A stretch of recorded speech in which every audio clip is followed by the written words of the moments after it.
Diễn biến tại chiến trường Đông Âu vẫn căng thẳng. Ukraine nói nước này đang chuẩn bị đối phó với các cuộc tấn công mới của Nga. Còn Moscow khẳng định Kiev tấn công đập chiến lược ở Kherson giữa lúc ấy.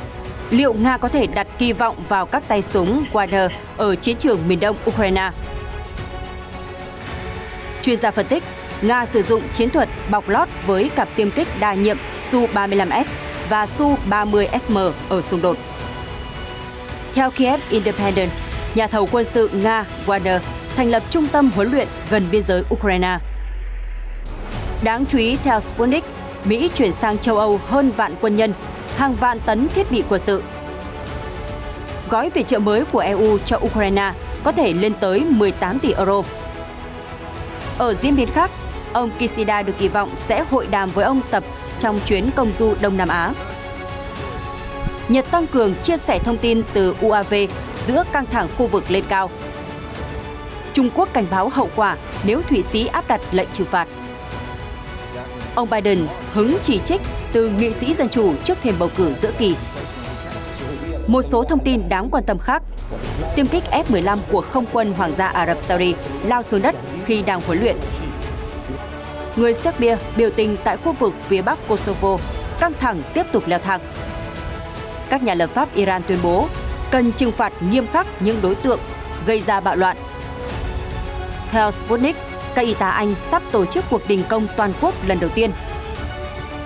Thương mại Nga-Trung đạt mức cao trong vòng 10 tháng đầu năm 2022. Tất cả sẽ có trong chương trình ngay sau đây.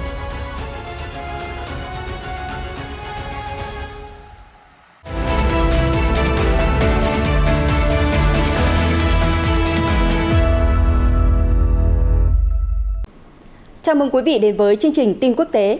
Thưa quý vị, liên quan đến chảo lửa ở Đông Âu, theo tờ Nhật báo Nga Izvestia, nước này đang sử dụng hiệu quả bộ đôi tiêm kích chiến đấu Su-35S và Su-30SM để tấn công các mục tiêu mặt đất và làm suy giảm các hệ thống phòng không Ukraine. Báo Izvestia ngày 6 tháng 11 đưa tin, cặp tiêm kích đa nhiệm đã xác định và bắn hạ một máy bay quân sự Ukraine. Đoạn phim của Bộ Quốc phòng Nga đi kèm với bài báo của tờ Izvestia cho thấy chiếc Su-35S được trang bị 2 tên lửa tầm ngắn RVV-MD, 2 tên lửa tầm trung RVV-SD và 2 tên lửa chống radar KH-31P. Còn chiếc Su-30SM mang nhiều quả tên lửa đất đối không. Khoảng một tuần trước, Bộ Quốc phòng Nga đã đưa ra thông báo cặp tiêm kích đa nhiệm song kiếm hợp bích bắn hạ một chiếc máy bay chiến đấu Ukraine. Chiến đấu cơ này sau đó được xác định là chiếc Su-24. Trong cả hai lần trên, tiêm kích Su-35S đều được trang bị tên lửa không đối không cùng tên lửa chống radar KH-31P. Trong khi đó, Su-30SM mang các quả tên lửa đất đối không ASM KH-29 chứ không phải KH-31P. Theo Eurasian Times, tên lửa KH-31P được thiết kế để tiêu diệt các radar của hệ thống SAM tầm trung và tầm xa, radar điều khiển hoạt động trên không và radar cảnh báo sớm. Tên lửa này có hệ thống dẫn đường bằng radar thụ động, có khả năng hoạt động trong một dải tần số rộng. Trong khi đó, tên lửa KH-29 được tối ưu hóa để tấn công các mục tiêu mặt đất được quan sát bằng mắt thường, chẳng hạn như cầu đường sắt và đường cao tốc lớn, cơ sở công nghiệp, đường băng bê tông, máy bay trong hầm trú ẩn bằng bê tông cốt thép và các vị trí phòng thủ kiên cố. Cây bút Vijayendra Kathakos của tờ Eurostar cho hay, khi hoạt động theo cặp, chiếc Su-30SM đóng vai trò là máy bay tấn công mặt đất, còn chiếc Su-35S trở thành tiêm kích chiếm ưu thế trên không, nhận nhiệm vụ bọc lót cho Su-30SM. Với việc Su-35S cung cấp vỏ bọc phía trên, Su-30SM sẽ hạ độ cao xuống để quan sát và tiêu diệt mục tiêu, tấn công bằng tên lửa KH-29 ASM. Dòng tên lửa này có đầu đạn xuyên đổ mạnh và cảm biến cao cùng hệ thống dẫn đường uy lực, tên lửa có động lực mạnh, có thể phá hủy và thâm nhập hiệu quả hơn. Còn chiếc Su-35S, trong khi làm nhiệm vụ bọc lót cho đồng đội, tiêm kích cũng có thể phóng tên lửa phá hủy mục tiêu nếu cảm biến phát hiện ra tín hiệu radar. Theo Eurostar, đây là chiến thuật đáng chú ý của Nga trong việc sử dụng cặp tiêm kích đa nhiệm khi tiêu diệt mục tiêu trên chiến trường Ukraine. Theo tờ New York Times, hôm 6 tháng 11, khi chiến dịch quân sự ở Ukraine bước sang tháng thứ 9, Nga dường như đã đặt kỳ vọng vào các tay súng Wagner có thể mang đến một số tin tích cực ở miền đông Ukraine. Tuy nhiên, theo giới chuyên gia, đây cũng có thể là nỗ lực vô nghĩa. Trước đó, công ty an ninh tư nhân Wagner hôm 4 tháng 11 đã khai trương trụ sở tại thành phố Saint Petersburg của Nga. Công ty vốn tuyển nhiều lính đánh thuê tham gia vào chiến dịch quân sự của Ukraine theo phương Tây. Trên chiến trường, các tay súng công ty này đã mở nhiều mũi tấn công nhằm vào thành phố Bakhmut ở miền đông. Theo New York Times, Bakhmut có rất ít giá trị chiến lược. Dù vậy, nếu Moscow kiểm soát được thành phố, đó sẽ là chiến thắng mang tính biểu tượng cho Nga, sau các báo cáo thất bại của nước này trước các đợt phản công của Ukraine. Do đó, việc các tay súng của Wagner giành kiểm soát Bakhmut sẽ rất quan trọng đối với Moscow. Tuy nhiên, theo ông Michel Coman, giám đốc chương trình nghiên cứu về Nga tại Trung tâm An ninh mới của Mỹ, kết quả trận giao tranh giành Bakhmut có thể thay đổi cục diện của xung đột. Ông nhận định các lực lượng này đã tấn công thành phố phía đông Ukraine trong nhiều tháng, nhưng không đạt được tiến bộ cho đến nay. Có thể đây sẽ là cuộc tấn công hoàn toàn vô nghĩa, tờ New York Times dẫn lời ông Coman cho biết. Trong khi đó, hãng RIA Novosti của Nga hôm 6 tháng 11 đưa tin, lực lượng Wagner đã giành được làng Ivangrad gần con đường dẫn tới khu vực phía nam thành phố Bakhmut, trong khi giao tranh ác liệt đang diễn ra tại một khu vực khác ở vùng ngoại ô. Phát ngôn viên của lực lượng Ukraine ở miền đông, Serhiy Chivati, thừa nhận thành phố Bakhmut là một trong những điểm nóng nhất trong khu vực, nơi đối phương tập trung lực lượng tối đa. Ông Chivati nói với đài truyền hình Ukraine, 30.000 quân của Moscow đã được triển khai tới khu vực này. Reuters hôm 7 tháng 11 đăng tải thêm một đoạn video ghi nhận những trận chiến đã diễn ra ở ngoại ô thành phố Bakhmut, một nơi đang bị lực lượng Nga bao vây. Trong bài phát biểu của Tổng thống Zelensky gần đây, ông tuyên bố quân đội Ukraine đang cố gắng chiến đấu để giữ vững các vị trí kiểm soát của vùng Donbass. Sau khi Tổng thống Nga Vladimir Putin tuyên bố sáp nhập hai tỉnh Donetsk và Luhansk vào ngày 30 tháng 9, quân đội Moscow vẫn chưa kiểm soát được hoàn toàn hai vùng này. Vì vậy, các cuộc giao tranh khốc liệt thời gian qua đã diễn ra tập trung ở đây, đặc biệt là hai thành phố Bakhmut và Soledar thuộc tỉnh Donetsk.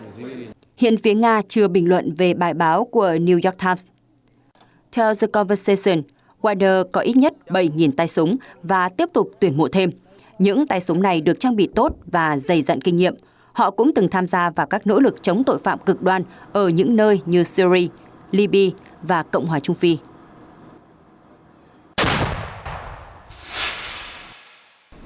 Ông Yevgeny Prigozhin, người sáng lập nhà thầu quân sự tư nhân Wagner Group, đồng thời cũng là đồng minh lâu năm của Tổng thống Nga Vladimir Putin. Theo tờ Kiev Independent, hôm 6 tháng 11, ông Prigozhin sẽ thành lập các trung tâm huấn luyện bán quân sự gần biên giới với Ukraine. Theo ông Prigozhin, người dân địa phương nên tham gia cái gọi là trung tâm đào tạo này. Theo Kiev Independent, cơ sở nằm ở khu vực Kursk và Belgorod, phía đông bắc với biên giới Ukraine. Ông nói thêm, nam giới ở những vùng trên nên tham gia đào tạo, dành một tuần trong các chiến hào. Trung tâm sẽ được tài trợ bởi ông Prigozhin. Theo New York Times, Viện Nghiên cứu Chiến tranh Mỹ tin rằng ông Prigozhin đang tìm cách gia tăng ảnh hưởng. Nhân vật này bị Mỹ cấm vận với cáo buộc can thiệp vào bầu cử năm 2016.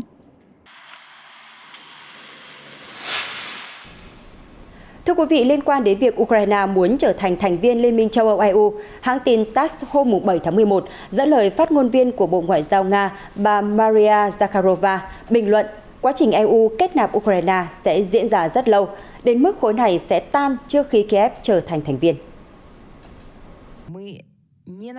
Nói trên Telegram, bà Zakharova cho rằng, Cao ủy châu Âu Oliver Vahely gần đây nói với tờ Wiener Sonntag của Đức rằng, quá trình chuẩn bị để kết nạp Ukraine vào EU sẽ mất nhiều năm.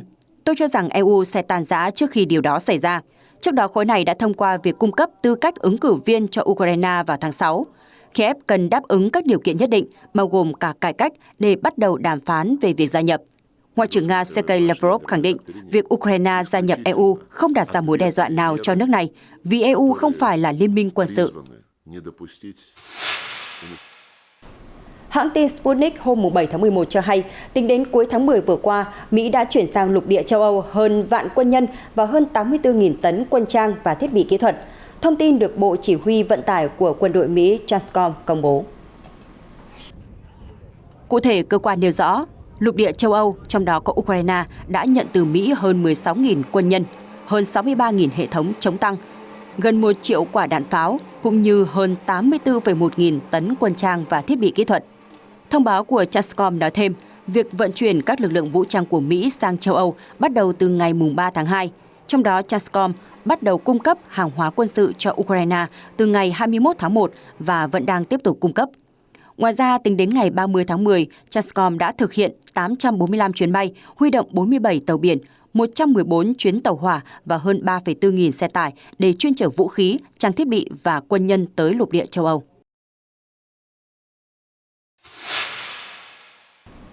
Hôm 6 tháng 11, Tổng thống Ukraine Volodymyr Zelensky đã thảo luận với Chủ tịch Ủy ban châu Âu Ursula von der Leyen về khoản viện trợ tài chính vĩ mô cho Ukraine. Theo đài CNN, cơ quan này sẽ sớm xem xét một gói hỗ trợ tài chính đáng kể lên tới 1,5 tỷ euro một tháng cho Kiev. Theo một tuyên bố từ Ủy ban châu Âu, Chủ tịch Ursula von der Leyen đã thông báo với ông Zelensky rằng tuần này bà sẽ đề xuất một gói tài chính quan trọng từ EU có giá trị lên tới 1,5 tỷ euro một tháng. Tổng giá trị có thể đạt tới 18 tỷ euro. Theo đó, gói hỗ trợ sẽ đóng góp đáng kể để trang trải nhu cầu tài chính của Ukraine cho năm 2023. Trong cuộc trao đổi vừa qua, ông Zelensky và bà Leyen cũng đã bàn về việc gia tăng các biện pháp trừng phạt đối với Iran sau khi Tehran thừa nhận cấp máy bay không người lái cho Moscow. Chúng tôi đã thảo luận về việc gia tăng các biện pháp trừng phạt và hành động chống lại Iran, quốc gia ủng hộ sự gây hấn, ông Zelensky nói. Ngoài ra, nhà lãnh đạo cũng lưu ý thêm, Ukraine và EU ghi nhận tầm quan trọng của sáng kiến ngũ cốc đối với an ninh lương thực thế giới. Thưa quý vị, hôm 7 tháng 11, Bộ trưởng Quốc phòng Thổ Nhĩ Kỳ Hulusi Akar cho biết 6 tàu chở ngũ cốc đã rời cảng của Ukraine sau khi Nga quay trở lại sáng kiến ngũ cốc Biển Đen, thông tin được hãng Sputnik cho hay. Nói với báo giới hôm thứ Hai, ông Hulusi Akar đã phát biểu sau khi thỏa thuận ngũ cốc được khôi phục, 6 tàu đã rời các cảng Ukraine. Do đó, đến nay tổng số tàu rời cảng là 426 và lực lượng ngũ cốc được vận chuyển đã vượt quá 9,7 triệu tấn. Trước đó, vào ngày 2 tháng 11, Nga xác nhận tiếp tục tham gia thỏa thuận ngũ cốc với Ukraine sau 4 ngày đình chỉ hiệp ước. Moscow cáo buộc Ukraine tập kích quân cảng Sevastopol trên bán đảo Crimea. Ukraine không xác nhận cũng không phủ nhận đứng sau vụ tấn công. Tuy nhiên, Kiev nói rằng Hải quân Nga là một mục tiêu quân sự hợp pháp. Hồi cuối tháng 7, Nga và Ukraine đã ký các thỏa thuận riêng với Liên Hợp Quốc và Thổ Nhĩ Kỳ nhằm giải quyết vấn đề cung cấp lương thực và phân bón ra thị trường toàn cầu. Trong đó, hiệp ước cho phép xuất khẩu ngũ cốc của Ukraine qua Biển Đen trong vòng 120 ngày. Chuyển sang tình hình các khu vực khác, các quan chức ngoại giao cấp cao của Nhật Bản, Mỹ và Hàn Quốc hôm 7 tháng 11 đã nhất trí hợp tác chặt chẽ để tăng cường khả năng răn đe trong khu vực đối với mối đe dọa tên lửa của Triều Tiên. Đài NHK đưa tin, Thứ trưởng Ngoại giao Nhật Bản Mori Takeo đã có cuộc điện đàm với người đồng cấp Mỹ Wendy Sherman và Hàn Quốc Chon Hyun-dong hôm thứ Hai. Cuộc thảo luận của các quan chức diễn ra sau khi Triều Tiên gần đây liên tục thử vũ khí, trong đó có tên lửa đạn đạo xuyên lục địa. Theo đài NHK, ba nhà ngoại giao lên án các vụ phóng là mối đe dọa nghiêm trọng đối với an ninh khu vực, đồng thời là thách thức đối với cộng đồng quốc tế. Các vị quan chức nhấn mạnh ba nước sẽ tiếp tục hợp tác chặt chẽ để tăng cường khả năng răn đe trong khu vực, cũng như thực hiện các bước tại Hội đồng Bảo an Liên Hợp Quốc để thúc đẩy phi hạt nhân hóa Triều Tiên.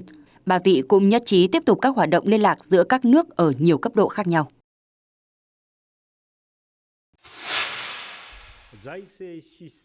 Thủ tướng Nhật Bản Fumio Kishida hôm 7 tháng 11 thông báo ông có kế hoạch thăm 3 quốc gia Đông Nam Á từ cuối tuần này để tham dự các cuộc họp quốc tế. Trong đó, theo hãng tin Kyodo, lãnh đạo Nhật Bản được kỳ vọng sẽ hội đàm với Chủ tịch Trung Quốc Tập Cận Bình.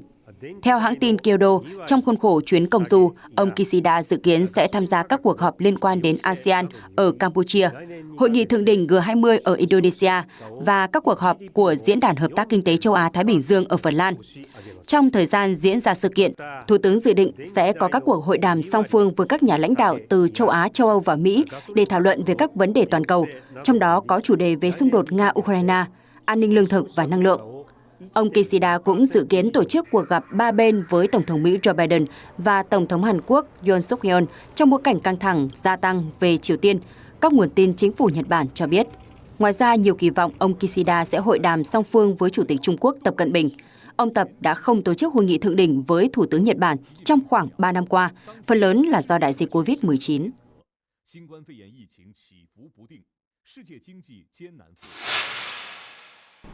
Cũng liên quan đến Nhật Bản, lực lượng bảo vệ bờ biển Nhật Bản đang lên kế hoạch chia sẻ với lực lượng phòng vệ biển của nước này toàn bộ thông tin giám sát.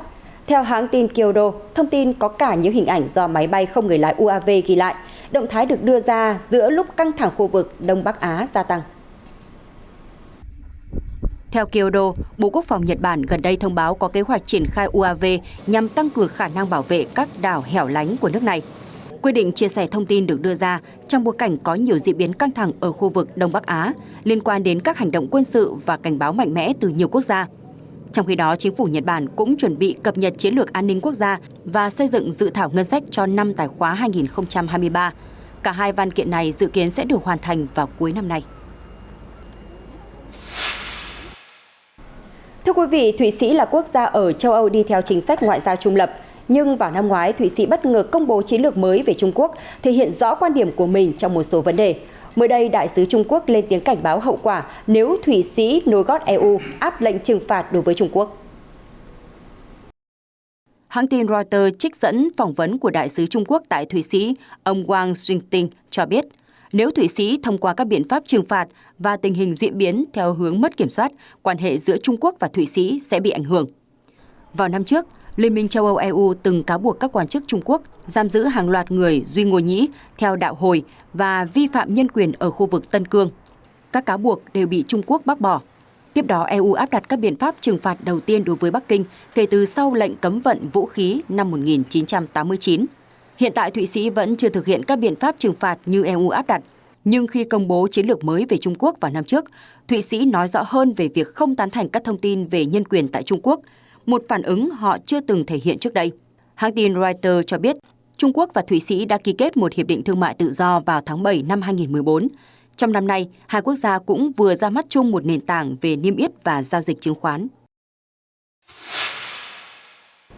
Liên quan đến sự kiện nóng tại Mỹ, cuộc bầu cử giữa kỳ diễn ra vào ngày hôm nay, mùng 8 tháng 11.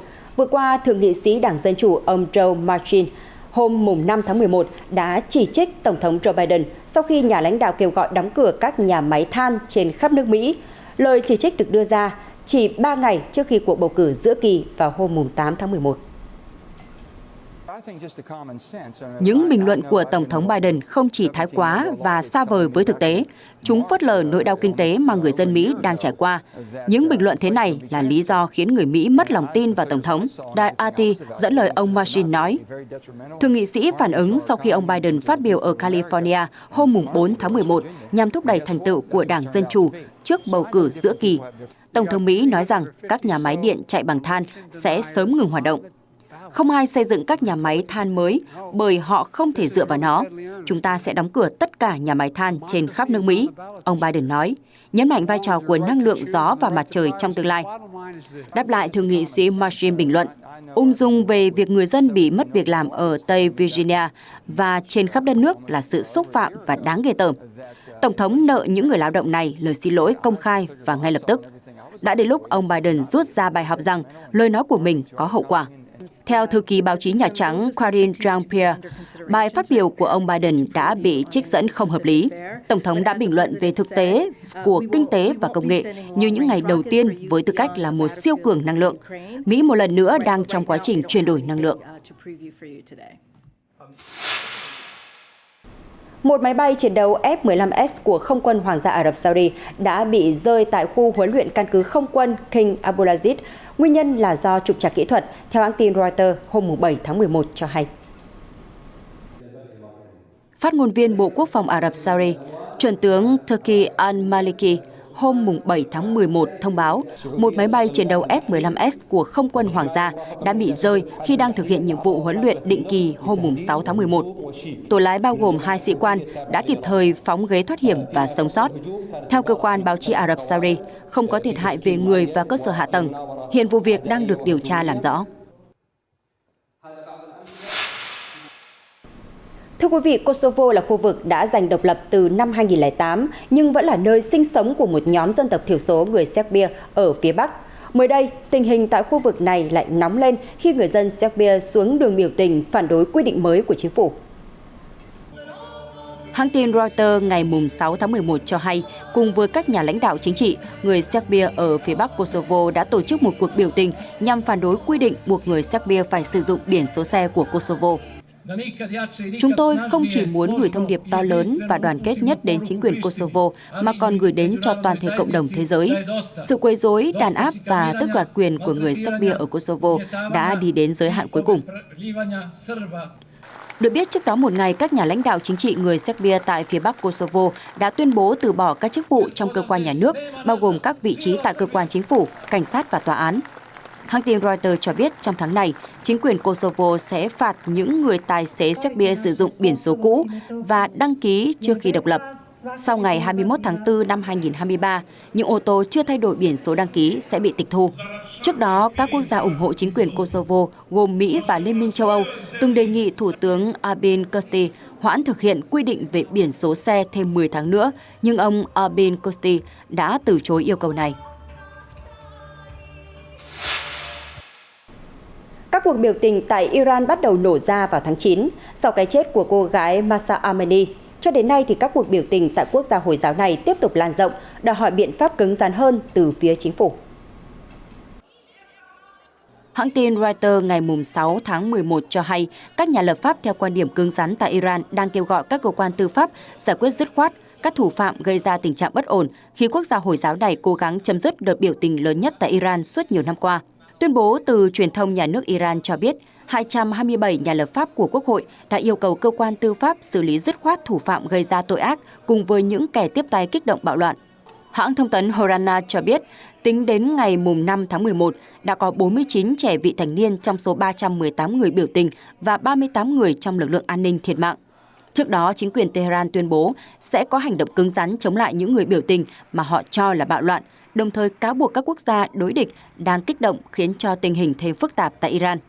Được biết, đến ngày 6 tháng 11, hình ảnh từ video trên các trang mạng xã hội cho thấy cuộc biểu tình vẫn tiếp tục diễn ra ở nhiều thành phố tại Iran. Hiện tại, Reuters chưa thể xác minh được tính chính xác của các video nói trên. Reuters hôm 7 tháng 11 dẫn một cuộc khảo sát mới nhất cho thấy sự ủng hộ đối với công đảng cầm quyền của New Zealand đã giảm xuống mức thấp kỷ lục kể từ khi bà Jacinda Ardern trở thành thủ tướng năm 2017. Dù thời điểm bầu cử tiếp theo tại New Zealand chưa được xác định, song dư luận lo ngại sắp tới sẽ là thách thức lớn đối với đảng của bà. Cuộc thăm dò do New South Wales Research tổ chức được công bố hôm 6 tháng 11. Theo đó, sự ủng hộ dành cho đảng của bà Ardern hiện ở mức 32,3%, giảm 5,9 điểm so với cuộc thăm dò cuối cùng vào tháng 5. Sự ủng hộ dành cho đảng đối lập lớn nhất, Đảng Quốc gia, ở mức 40,7%. Với tỷ lệ này, nếu Đảng Quốc gia kết hợp với Đảng Hành động, thì tỷ lệ ủng hộ dành cho liên minh này sẽ lên tới hơn 50%, trong khi tỷ lệ dành cho liên minh giữa Công đảng và Đảng Xanh là chưa đến 42%. Trong bối cảnh này, Thủ tướng Ardern cho biết bà không quan tâm nhiều tới kết quả các cuộc thăm dò mà tập trung vào hành động. Bà muốn cải thiện cuộc sống người dân khi nền kinh tế toàn cầu đang đối mặt với nhiều thách thức. Theo kế hoạch năm 2023, New Zealand sẽ tổ chức bầu cử. Mặc dù vào lúc này thời điểm bầu cử chưa được xác định, song dư luận New Zealand cho rằng cuộc bầu cử sắp tới sẽ là thách thức lớn đối với công đảng cầm quyền, bởi mối quan tâm lớn nhất của người dân nước này là khó khăn trong cuộc sống do lạm phát tăng cao. Hãng tin Sputnik hôm 6 tháng 11 cho hay nhiều y tá Anh đang chuẩn bị tiến hành cuộc đình công lớn vào mùa đông này. Theo báo cáo của truyền thông, tổ chức Royal College of Nursing (RCN) đã thống nhất bỏ phiếu tổ chức một cuộc đình công lớn nhất trong lịch sử với hơn 300.000 thành viên tham gia. Sputnik trích dẫn các bài báo nêu rõ, dù công tác kiểm phiếu vẫn đang diễn ra, nhiều người tin rằng RCN sẽ tiến hành đình công trước kỳ nghỉ lễ Giáng sinh.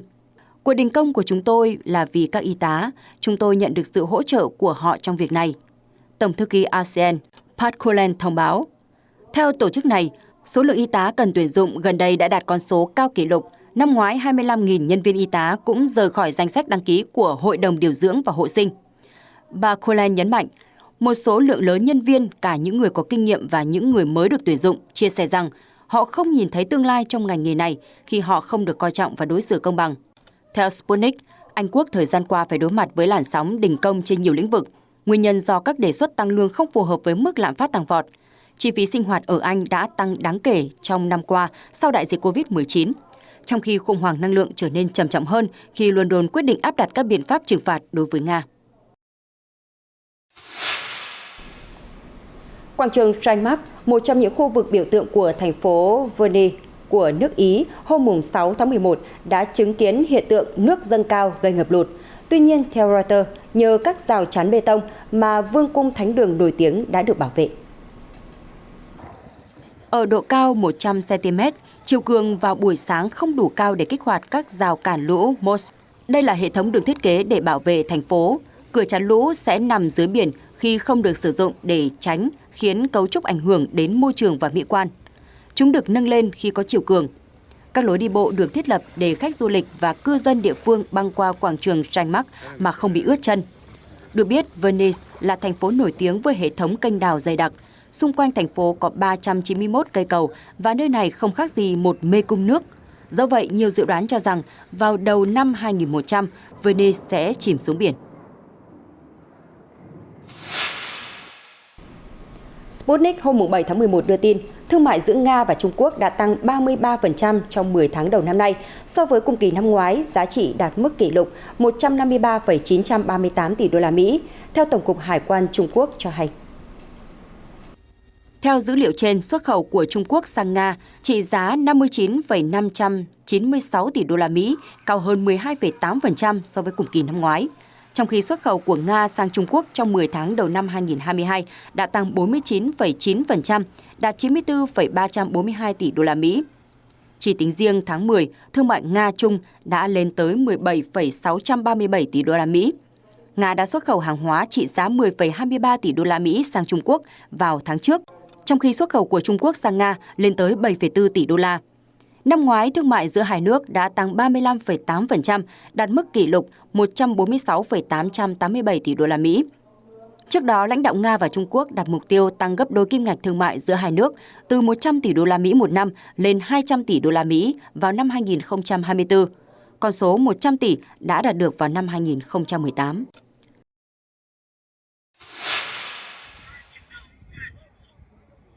Reuters đưa tin, tình hình dịch COVID-19 lan rộng ở Trung Quốc đã thúc đẩy các nhà chức trách tăng cường các biện pháp ngăn chặn dịch bùng phát.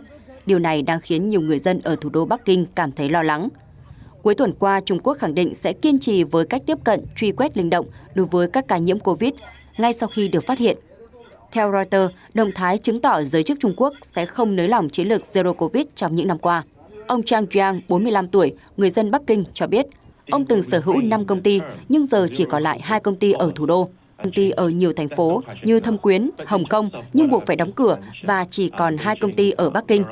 Có rất nhiều áp lực để các doanh nghiệp có thể tồn tại. Nhiều người bạn của tôi cũng điều hành doanh nghiệp, đa số họ giờ phải chuyển đổi hoặc tìm kiếm mạng lưới kinh doanh khác. Trung Quốc hôm 6 tháng 11 đã báo cáo 5.496 trường hợp nhiễm COVID-19 tại địa phương, cao nhất kể từ ngày 2 tháng 5. Thông tin vừa rồi cũng đã khép lại chương trình tin quốc tế. Cảm ơn sự quan tâm theo dõi của quý vị và các bạn. Xin kính chào và hẹn gặp lại.